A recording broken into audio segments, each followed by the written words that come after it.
Tanks form the shock force of modern armies, the iron fist with which 20th century generals batter down an enemy.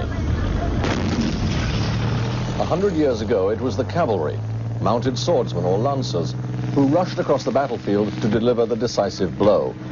On today's battlefields, like here in Israel on the Golan Heights, modern cavalrymen ride to the charge on tracks, behind cannon and armor.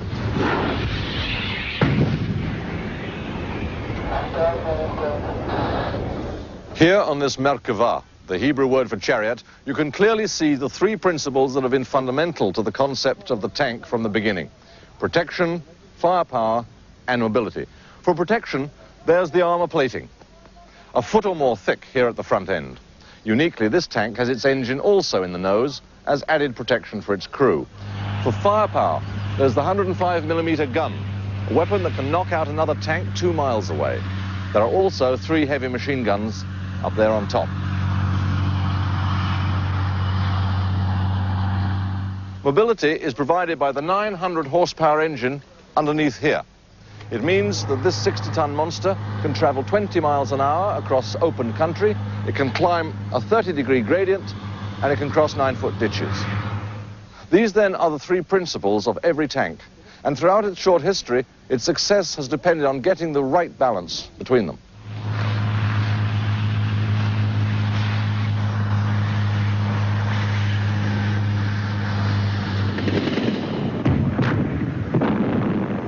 It was on battlefields 2,000 miles distant from the Golan and 80 years away in time that the idea of the tank was introduced to the military imagination.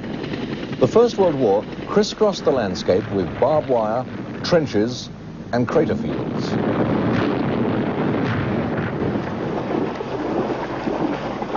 Cavalry, which had won quick victories for 2,000 years, was blown from the battlefield in the first few weeks.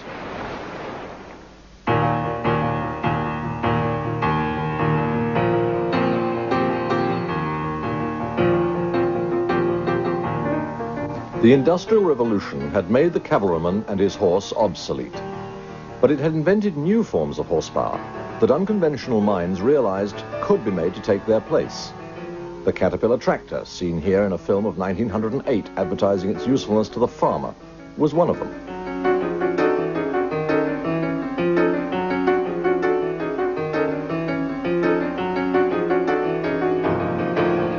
Machines like these took hold of the imagination of soldiers like Ernest Swinton. Appalled by his first sight of the Western Front, his mind turned to the tractor as a way through it.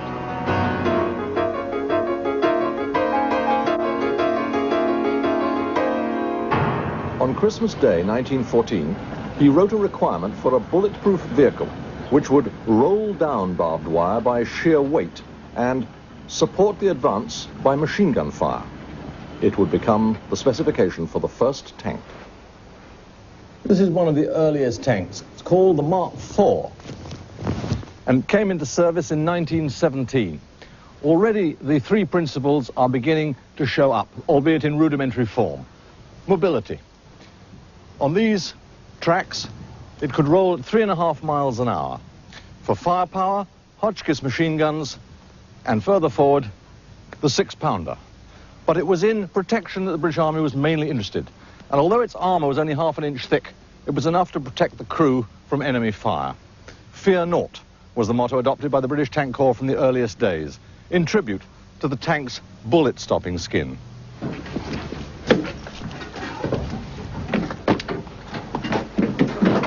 The tank was a revolutionary weapon.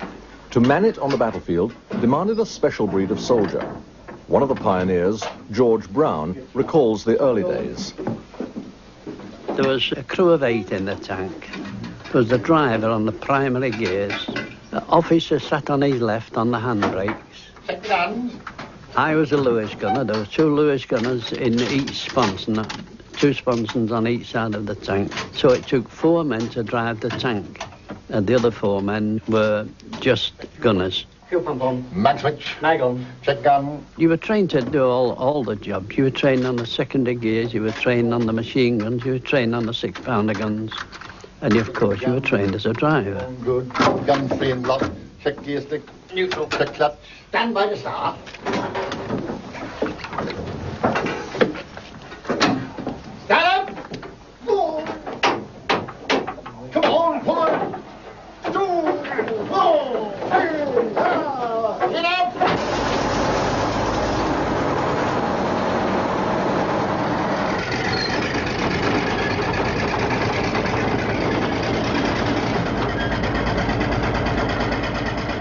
The story of the tank can be told by looking at how it has mastered each of its three principles. Protection first, because it was protection the British Army valued highest. Protection for the tank crews, and protection for the infantry following the paths that the tank crushed in the barbed wire.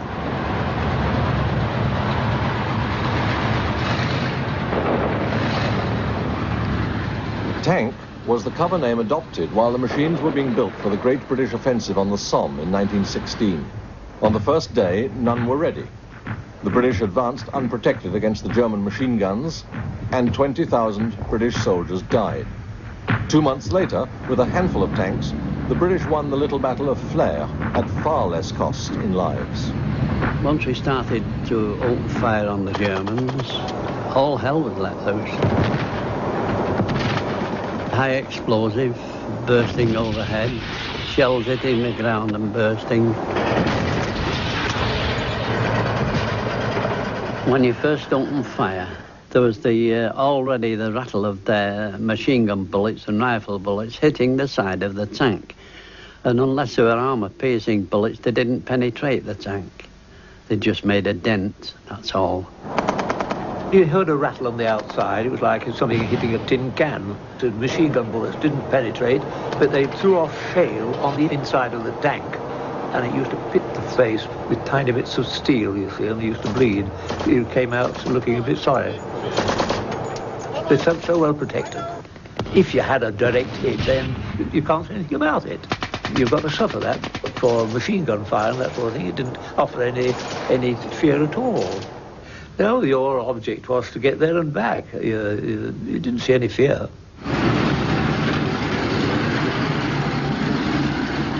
Protection came to obsess the minds of some tank designers. Weight defeats mobility in tank design. That's one of the iron rules. Unless, that is, the size of the gun and ammunition load is reduced.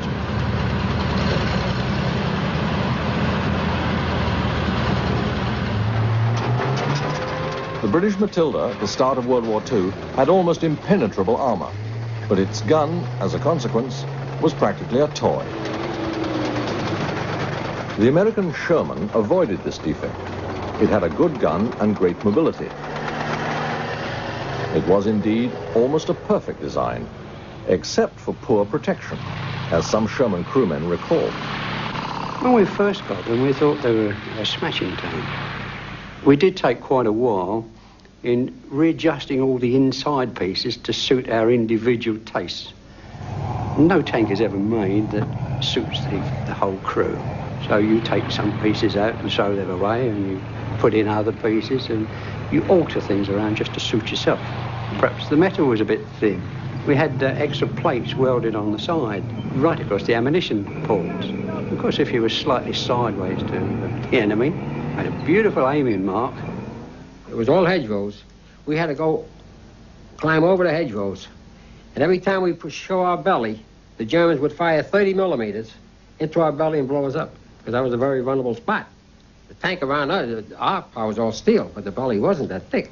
So what they did, the engineers designed a prong, and they welded this onto the front of the tank. So instead of going over the hedgerow, we went through the hedgerow. But it was the Russians who first hit upon the perfect compromise between a tank's mobility, firepower, and protection. The result was called the T-34. Its qualities astounded German tankmen like Henry Mettelman. We found the T-34 a very effective weapon. We were frightened of it. When we met it at the first time, they just drove through our lines, and we had little chance to shoot them because they have this shape in front, while ours are more straight. You could hit ours better than theirs. When you hit them, the thing went off or down below.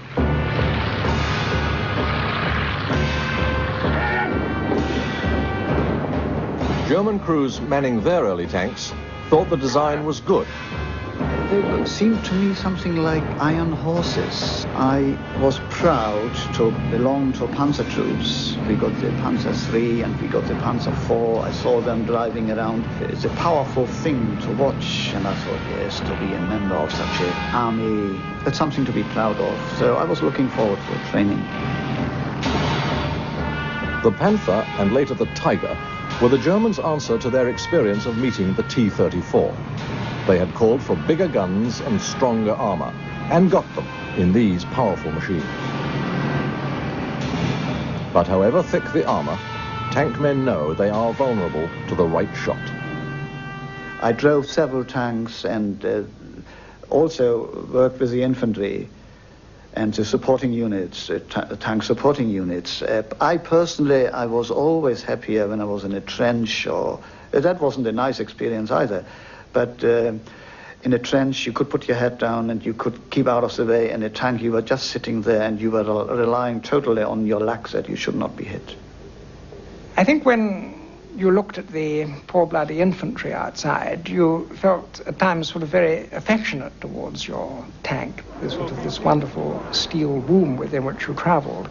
On the other hand, although that protected you against shell and mortar fire so long as you were inside it, you were, when you moved across open ground, a very large target for the very accurate and effective German guns, and if you had any sort of imagination, you were aware of what would happen when they got you in their sights. Tanks, of course, have never been able to offer their crews complete protection. Indeed, part of the story of the tank has been the deadly competition of technological development. As soon as one designer comes up with improved armor, others set about trying to find ways to penetrate it. And this is what happens when protection fails.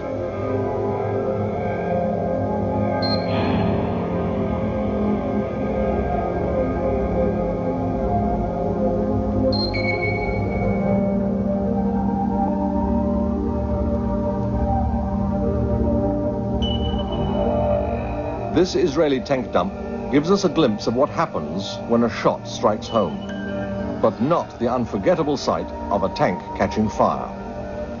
For the moment, you see a cloud of smoke goes around it, and then there's nothing, and then all of a sudden, from where the hole is, smoke starts to come, and then the smoke gradually increases. It's just like lighting a bonfire in the garden. Up it goes, the ammunition catches, the petrol catches, and then it's a ball of fire. And when that goes, that's quite a frightening sight. We got hit with an 88, right in the middle. The two in the front got killed. The tank commander got out. I got out, and I was burnt. I lost a part of my ear, and I was burnt on my arm. Anyway, I rolled off the back of the tank. But the radio operator had to come out after I got out, had to go underneath the gun and come out. He never made it. He was afire already, because the whole tank blew up. We had just reloaded with a full tank of ammunition, 75 millimeter shells plus machine gun bullets. And as he came out, he was aflame. They did him a favor. They sprayed him and they killed him. They finished him. If a tank had brewed up and any member of the crew was in the tank and they were burnt, that smell of burning is once again a smell that stays with you. Even nowadays, I hate the smell of burning flesh. If the oven gets a bit hot at home and the meat gets cooked a bit too much, I don't like it. It's a horrible smell. Anti-tank guns grew deadlier as the war went on.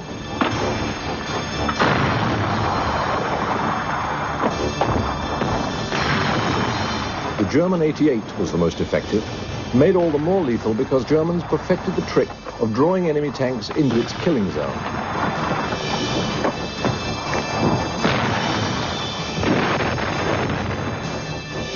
The greatest of the tank killing zones of the Second World War was to be laid by the Russians for the Battle of Kursk in July 1943. The Germans codenamed it Operation Citadel and intended it to be the most decisive tank attack so far. They started the assault with 2,700 tanks.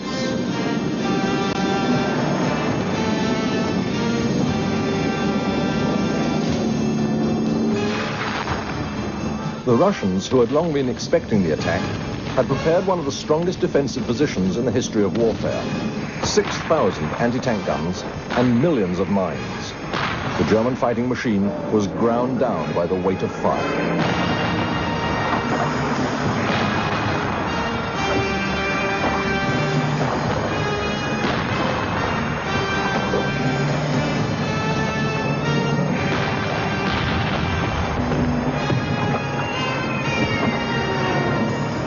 Then, on the 6th day of the battle, the Russians went over to the offensive themselves, with nearly 4,000 of their own tanks.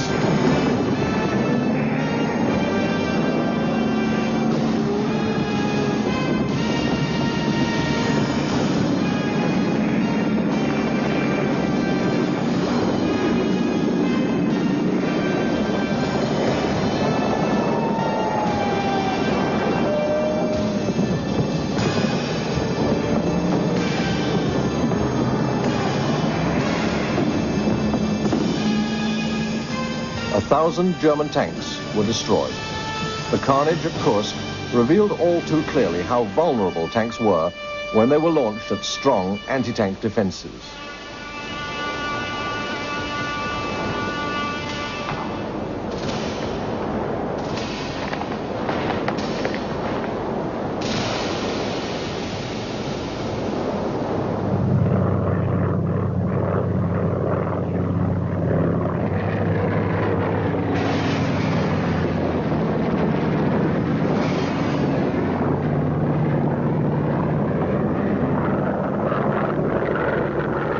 The tactical strike aircraft now became the tank's deadliest enemy.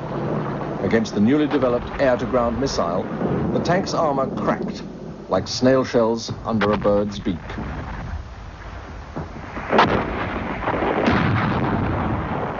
Soon, the tank had to fear infantrymen, too, who had acquired a miniaturized anti-tank weapon. A brave soldier could now kill a tank single-handed. The threat of the missile has had its effect on post-war tanks. Now their armor is sloped at steeper angles to deflect attack, gapped to absorb chemical energy, layered to shatter solid shot. But missiles can still do terrible damage, as Israeli Tank Commander General Yossi testifies. My tank was hit by a Sagar missile, wire-guided missile, on 12 October on Tel Shams in the Golan. This British swing fire is the equivalent of the Saga. We fight with open hatch, and I was with half of my body outside, operating the machine gun. When the missile arrived, I was entangled in the wires. It was a wire-guided missile.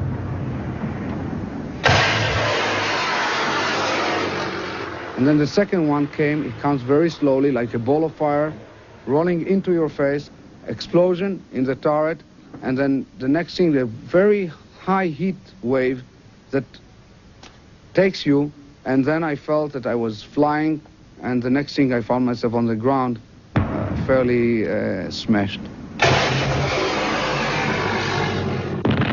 This explosion, unlike a shell, is not an impact. A shell, and I've been in situations when shells hit my tank, is an impact, fragmentation.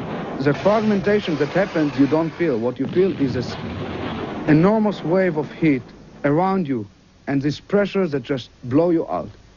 And if you're lucky, you stay alive to tell the story.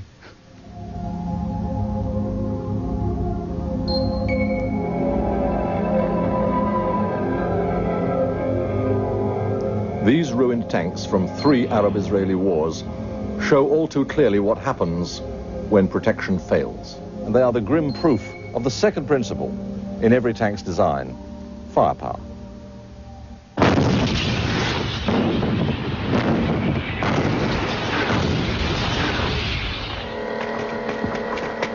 Experience has proved that there is no such thing as total protection. To survive, a tank crew must control the means to destroy its attackers. It must have mighty firepower.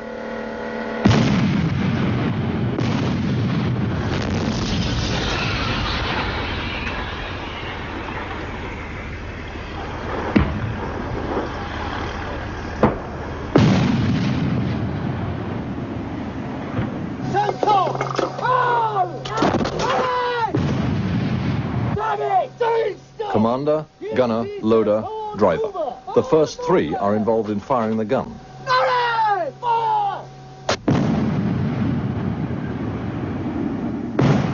When you fire this 105mm gun, the whole turret is filled with explosion, and then a blast of this gunpowder that remain in the gun, and it all come back to the turret. And after the third shot or the fourth shot, the crew inside hardly breathes, and the gunner has to manage to make corrections of half of a mil within this kind of noise. And it's very, very tough on the individual.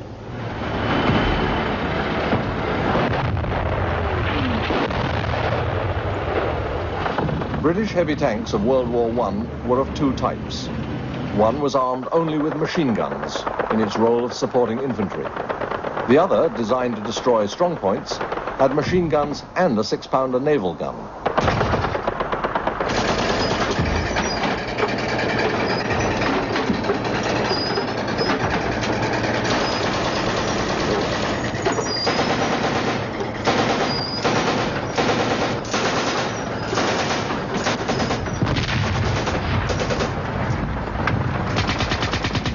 The A7V, Germany's first tank, had 6 machine guns manned by infantrymen and a cannon served by artillerymen. The engines were supervised by sappers. So there was a total crew of 18. With so many men to accommodate, the A7V was a large and clumsy vehicle. Small wonder it did so badly in the first tank-to-tank engagement in history on April the 24th, 1918. Maneuvering to avoid British fire, it overturned and was abandoned by its crew.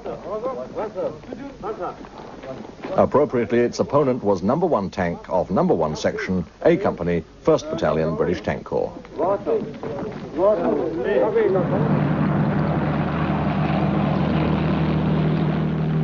Tank versus tank fights, rare in the First World War, became commonplace in the Second.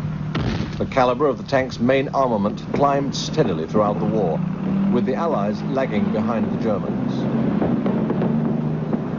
The British tanks were, throughout the war, undergunned in comparison with the German tanks. To deal with an enemy Tiger, it was necessary to come within something like 200 to 300 yards and place armor-piercing shot either through the turret ring of the German tank or through the periscopes. Against infantry, the tank's firepower was always devastating, especially if it was equipped with a flamethrower, like the Churchill Crocodile. There was one particular place where we were actually more or less pinned down by even snipers. Every time a tank commander put his head up, he was fired on. And there was quite a number got head injuries there. And we sent for help.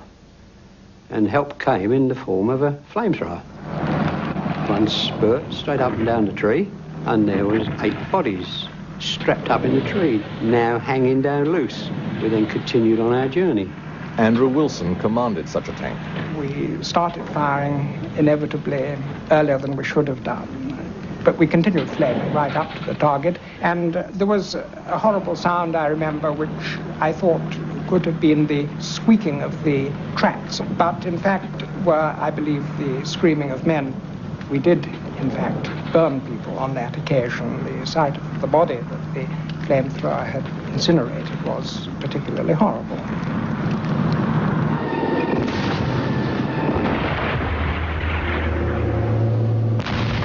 Since the Second World War, the tank's main gun has become even more powerful.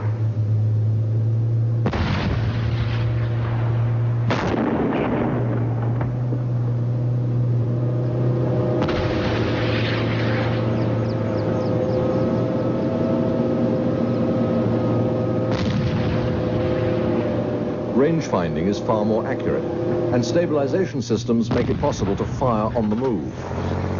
The gun, which is a major weapon system, the 2 machine guns, in our case the 3 machine guns, the mortar that we put, the immediate smoke, the hand grenades, the personal weapon systems that you hold, all this give you, with your 3 other crew members, a firepower equivalent to a full infantry company.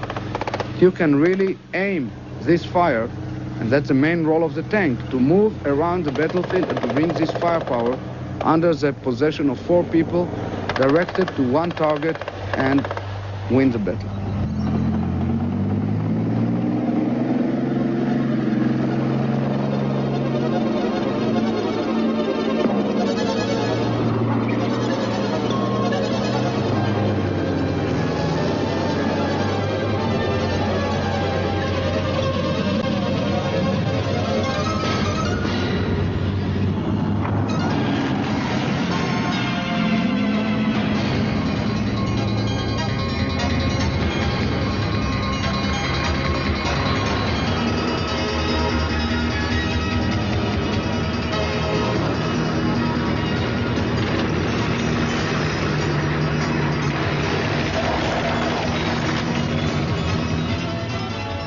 movement was the aim with which the tank visionaries began. They saw a battlefield on which movement was all but impossible. An armored machine seemed to promise the means of restoring mobility to the soldier. But could those pioneers have even glimpsed the astonishing speed and agility that their brainchild would attain?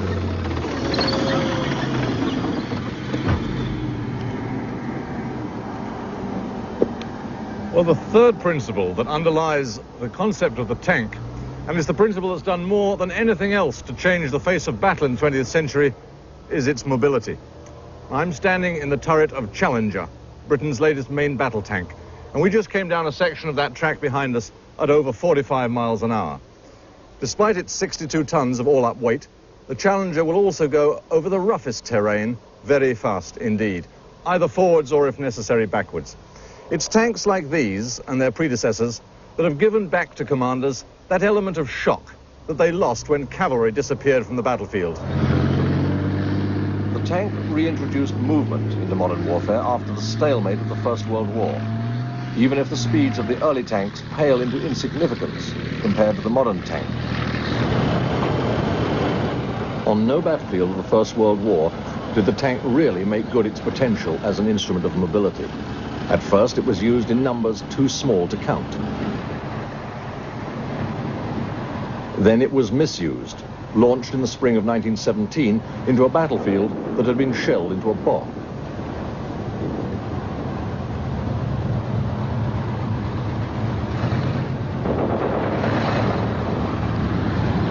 At Cambrai in the autumn of 1917, when tanks were used en masse for the first time, cooperation with the infantry broke down. The attack, brilliantly successful at the outset, finally failed.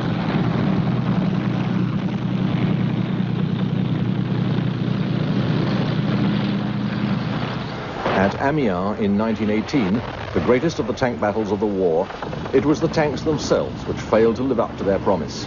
They proved too slow and too unreliable.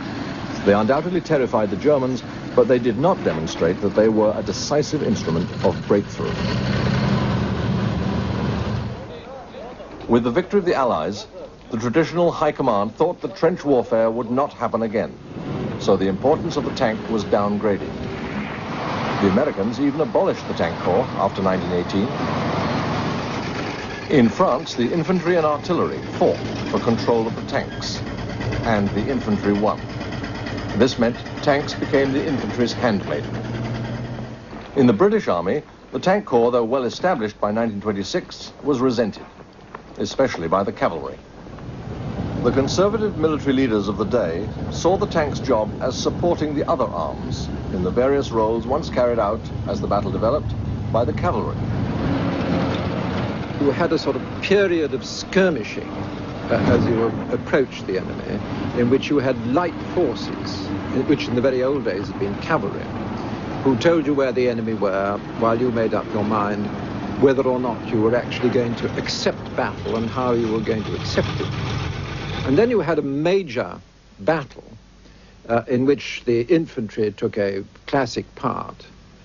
And they saw tanks as being required for two things: to act as sort of light cavalry, in which case you wanted light tanks, and to act in support of the infantry in the main battle itself, and also to act, as cavalry was used in the Middle Ages and beyond, as a sort of shock action at a crucial part in the battle which had been created by the infantry fighting.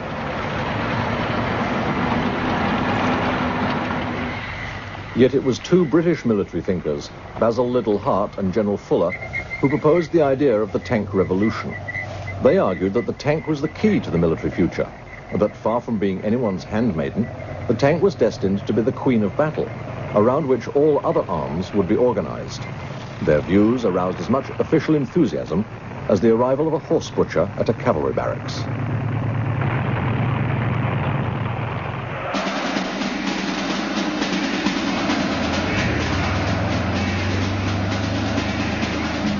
In Germany, where defeat had shattered the power of vested interests, Liddell, Hart and Fuller found a hearing.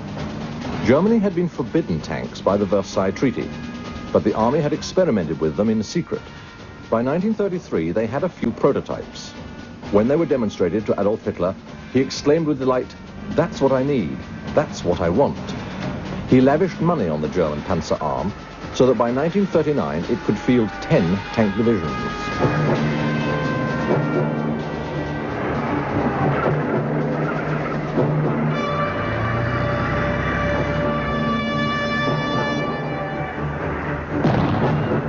They were organized to attack, as Fuller and Little Hart had taught, in a compact mass, supported overhead by clouds of tactical aircraft. Their aim was to create irresistible shock on a very narrow front and break in. Once break-in had been achieved, breakthrough was to be completed by finding and exploiting the weak spots inside the enemy positions. It would spread panic and cause psychological as much as material damage. Blitzkrieg, the Germans called the new concept, lightning war. Blitzkrieg struck down Poland first, and then Holland, Belgium, and France.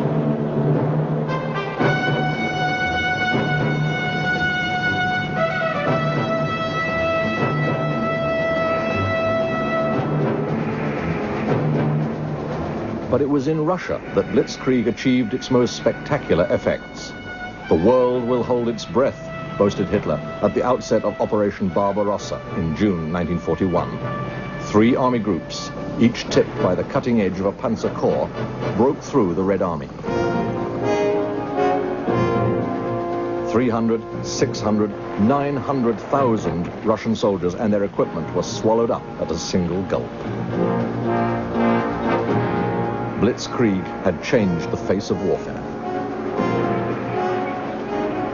I remember when we took Rostov, for instance, with the tanks, and I was one of the first tanks who drove into Rostov when we took the city away from the Russians.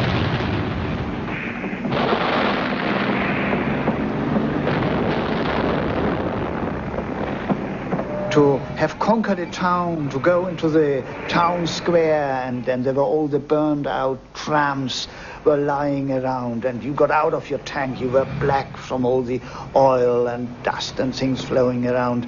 You had taken a town, you have beaten the enemy, you are the master of it. Okay, a few of them got killed, of your own mates or so. You went over to the other crews and you were laughing again, and then one quickly forgot all the horror things.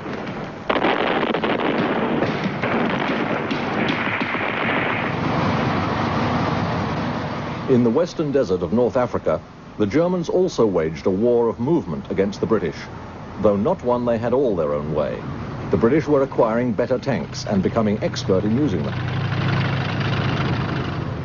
In Europe, the Americans too quickly grasped the secrets of tank warfare. When the Allies descended on Normandy in 1944 to begin the liberation of France, they proved to the Germans that they too had mastered the tactics of breakthrough.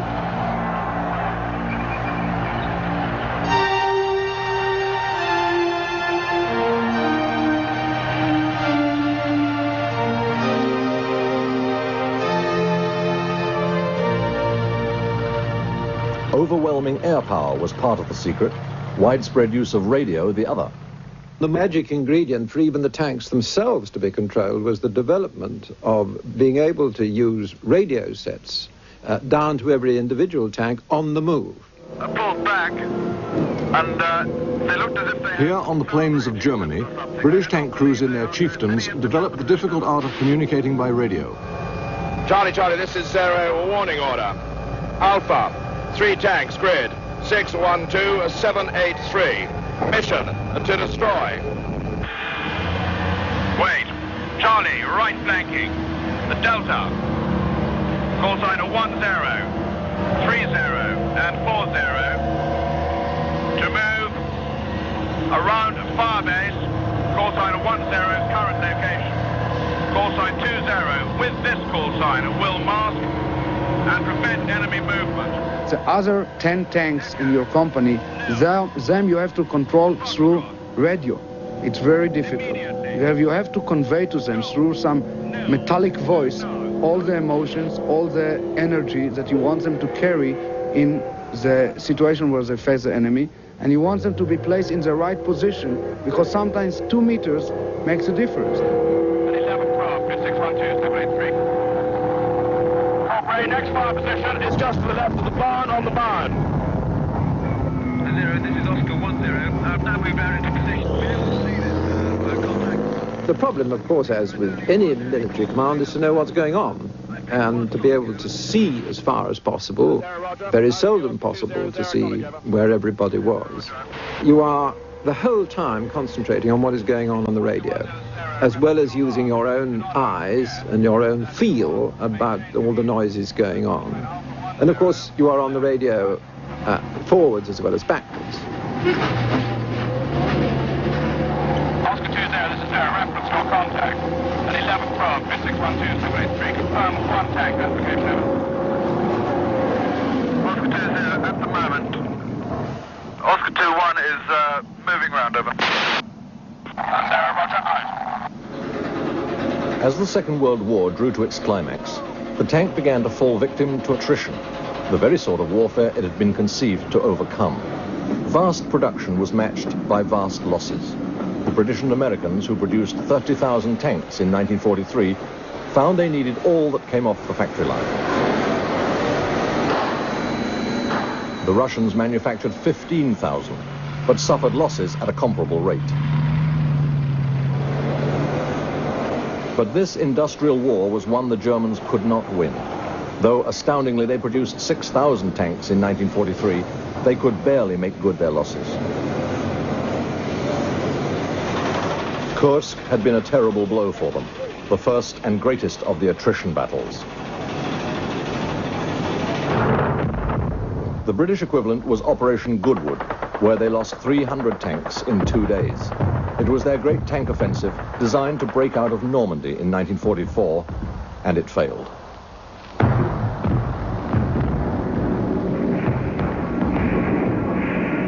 In the Battle of Berlin, the Red Army lost 2,000 tanks and assault guns in 3 weeks fighting.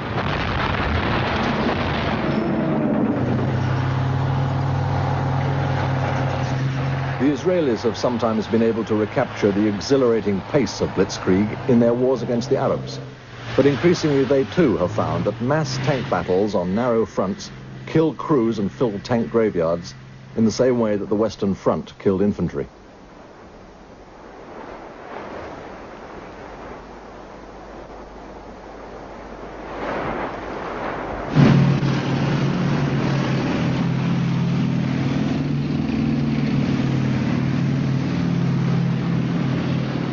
The tank has also proved to have its limitations. In built-up areas, in close country, in the jungle, as the Americans found in Vietnam, it is all too vulnerable to close-range weapons handled by a hidden enemy.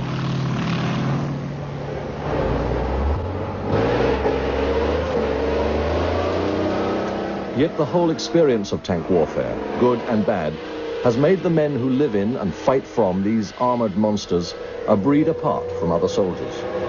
The noise is terrific. It's not only the noise of the engine and of the tracks or of the gunfire outside or of your own gun. It's also the noise that's coming through your headphones, the mush, which can be absolutely piercing. It was also, of course, very closed in. It didn't do to be claustrophobic.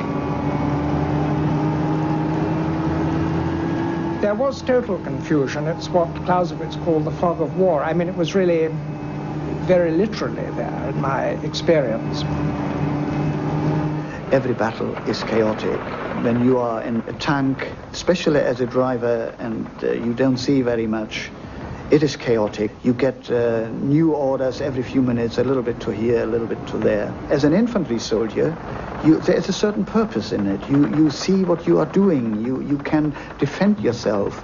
Having no vision of what is going on around you, that creates a chaotic condition in your mind.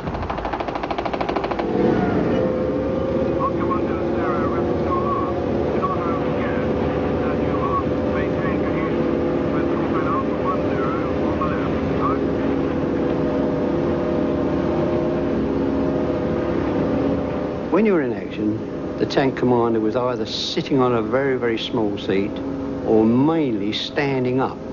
If you were standing up, average chap could just about look over the edge of the cupola.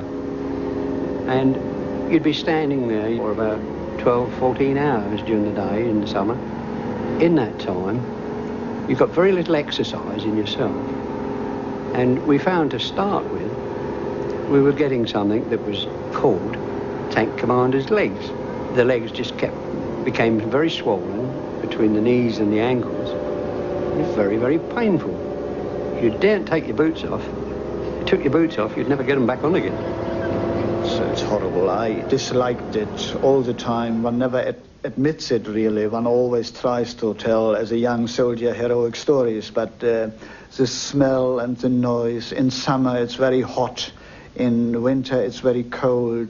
When the winter came on, if you were feeling a little hungry, you could shove potatoes down the exhaust pipes of the tank and let them rumble away in the silencers for a minute or two, and then you revved up the thing, you held a bucket there, you had a bucket full of beautiful roast potatoes, or things like that. And against orders, we were always brewing up tea on our petrol cookers inside the tank. But the big problem, when we were in action for a long time, you know, perhaps 3 or 4 hours, and you were completely closed down, you couldn't get out, of course, how did you pee? And the only way to cope with this problem was that you shoved a 75mm round into the gun, you fired off the round in the direction of Germany, you got out the shell case, and you used that. But you had to be very careful because these shell cases were very hot when they came out of the breech. The only toilet you had was your steel helmet. You use it for anything and everything, besides shaving. But you also use it for your toilet. You open up your little cubby hole, and out they went back on your head again.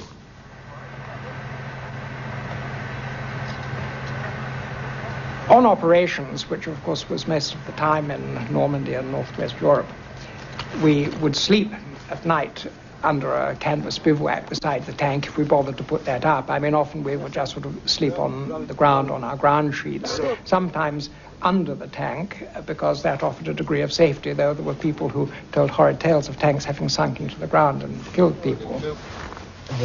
Hey, come on. Okay.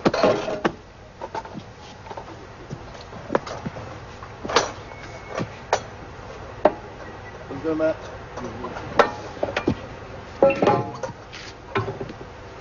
Come on, Matt.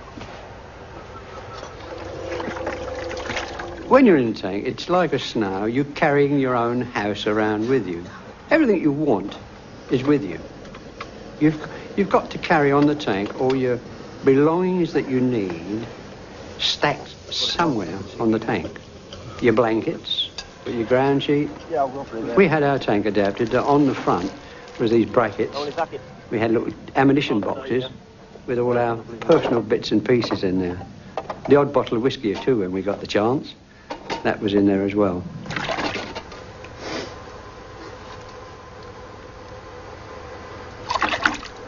The other brew, Mother. Cheers. Yeah. Cheers, Doc. All our pockets were full of coffee. We didn't bother putting in ammunition because the coffee was important in the morning. You're cold, you want a cup of coffee. The infantrymen used to love us for that. They'd bang their rifle on a tank and shove in their cup through the porthole, and we'd heat up the water for them, and they'd have hot coffee. So they used to love that, you see. All right, tell mate. Going up with that too? Yeah, we'll be going anyway for it. We ate together. It was immediately possible to spot the best cook in the crew or in the troop. And we shared the same mess tins. We often passed the same mug around. We ate with the same knives and forks. All these inhibitions of peacetime went. I mean, we were as close as men could be to each other, and without any sort of sexual connotation.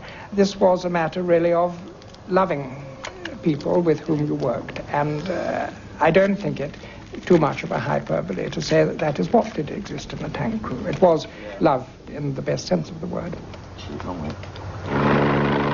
The tank is, and seems likely to remain, the principal instrument of ground warfare. Its enemies may increase,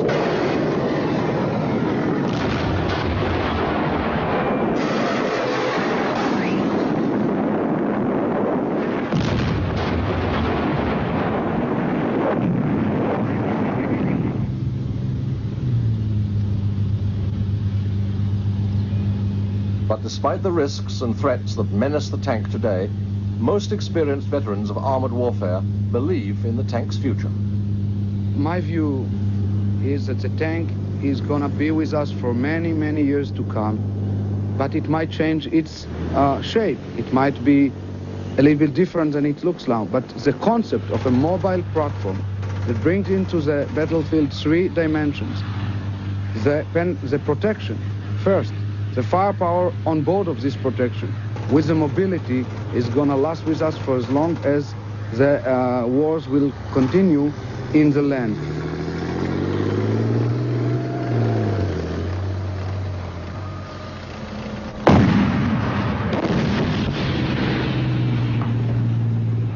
The real problem on the battlefield of today, as it has been all down the centuries, is how to go forward in the face of the enemy. It is not an easy thing to do. The development of weapons systems in all armies tends to favor the defense, tends to make it very difficult to go forward from where you are towards where the enemy is. That is what the tank was originally produced for, and that is what the tank is primarily required for now, is a means of getting firepower forward from one place to another in the face of very considerable fire from the enemy. Now, you're not going to be able to do that without any armor around you. You're not going to be able to do it just in a bulletproof vest. You're not going to be able to do it in a helicopter, which is very vulnerable on the battlefield. You will therefore require a form of mobility, which will get you over the ground, which must be mechanical, because if you're going to take any protection with you, that's got to be moved by mechanical means. The problem for the tank in the future will be just what sort of firepower it's got to carry with it.